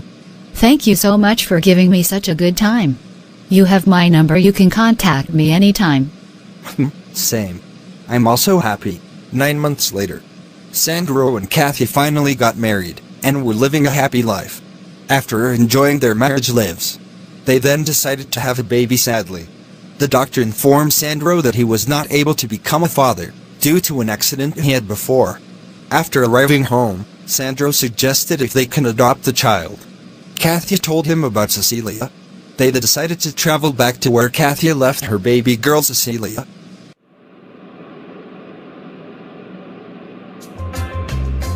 Hi sir, sorry to bother you.